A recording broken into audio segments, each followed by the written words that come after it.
జై శ్రీరామ్. 2022 నుంచి 2024 వరకు మొత్తం 15 ప్రెడిక్షన్స్ అనేవి ప్రూవెన్ అయ్యాయి. ఆ 15 ప్రెడిక్షన్స్ అనేవి కింద డిస్క్రిప్షన్లో ఇస్తున్నాను. అవి నిజమా కాదా అనుకుంటే కనుక మీరు ఆ డిస్క్రిప్షన్లో ఆ వీడియో లింక్ ఓపెన్ చేసి చూడండి. ఫర్ ఎగ్జాంపుల్ 2024లో మహారాష్ట్ర ఎలక్షన్స్లో బీజేపీ అలయన్స్ వస్తుందని చెప్పడం జరిగింది. అది నిజంగానే జరిగింది. మహారాష్ట్ర ఎలక్షన్స్లో బీజేపీ అలయన్స్ రావడం జరిగింది. ఆ వీడియో నేను డిస్క్రిప్షన్లో ఇచ్చాను. ఇది మీరు చూసుకోండి. నిజమైతేనే నా ఛానల్ సబ్స్క్రైబ్ చేసుకోండి.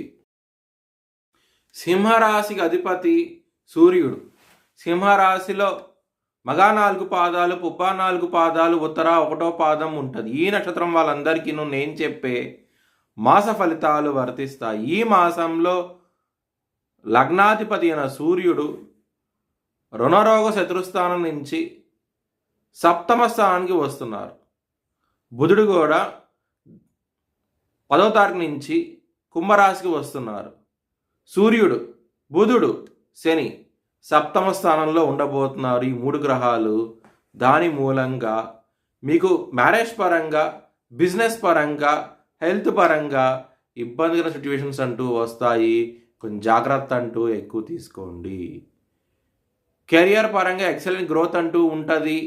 ఈ మాసం అనేది చాలా ఆనందంగా ఉంటారు.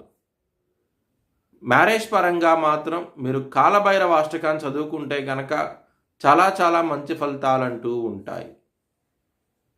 కుజుడు లాభస్థానంలో వక్రించి ఉన్నారు కాబట్టి ధనపరంగా ఎటువంటి లోటు అంటూ ఉండదు. ఈ మాసం అనేది చాలా ఆనందంగా ఉంటారు. ఎవరైనా సరే విదేశాలకు వెళ్ళాలనుకుంటే కనుక ఈ మాసం అనేది అంత అనుకూలంగా లేదు. మీకు ఇబ్బంది పడే అవకాశాలు ఎక్కువగా ఉన్నాయి. రాహువు, శుక్రుడు మీనరాశిలో ఉన్నారు. అష్టమ స్థానంలో ఉన్నారు.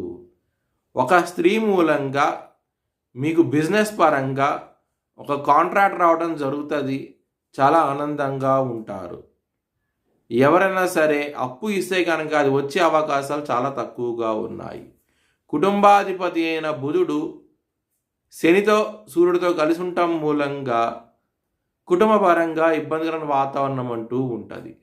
లవర్స్కి మాత్రం ఈ మాసం అనేది చాలా అనుకూలంగా ఉండబోతోంది. లవ్ మ్యారేజ్ కూడా కన్ఫామ్ అయ్యే అవకాశాలు ఎక్కువగా ఉన్నాయి.